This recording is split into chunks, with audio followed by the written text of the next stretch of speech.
l'espace de remisage est composé de 7 voies. Chaque voie possède 4 positions, soit une capacité d'accueil de 28 rames. Avec ses plus de 8000 m², le remisage fait la taille du terrain de foot du Stade de France. Donc on est dans l'atelier de maintenance qui regroupe les magasins de stockage de pièces, les petits ateliers et aussi les voies sur lesquelles la maintenance du tramway est réalisée.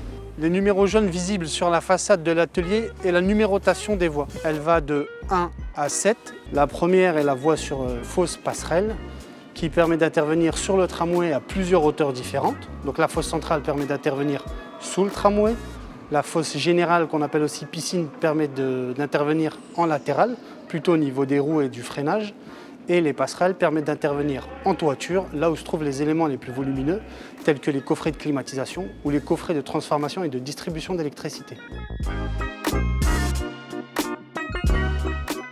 La voie 5 est la voie de tour en fosse, qui dispose donc d'une fosse dans laquelle se trouve un équipement très spécifique. Il permet de reconstituer la géométrie des roues. Un bon profil de roue permet d'éviter les dégradations sur la roue en elle-même, mais aussi sur le rail, et donc de limiter les coûts de maintenance, par exemple par du meulage ou du remplacement de rails. Un bon profil de roue permet aussi d'améliorer le confort des voyageurs et des riverains en évitant les nuisances sonores. Ici, on a les fameuses poires, les antennes CAP6, qui permettent de détecter la rame à l'approche des feux et donc de lui donner la priorité.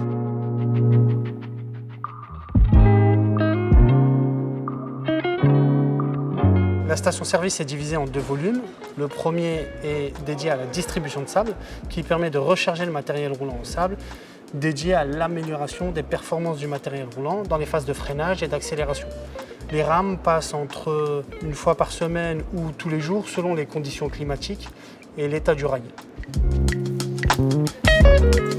Donc j'ouvre les jupes qui permettent d'accéder aux roues, au système de freinage et au système de distribution de sable. Donc c'est depuis ces orifices-là, depuis cette tuyauterie, que le sable est injecté devant la roue. En conclusion, la station-service et l'atelier sont des éléments invisibles des voyageurs, mais essentiels à leur confort et à la bonne exploitabilité de la ligne. Cet atelier garage, c'est vraiment le nœud central de l'exploitation de la ligne.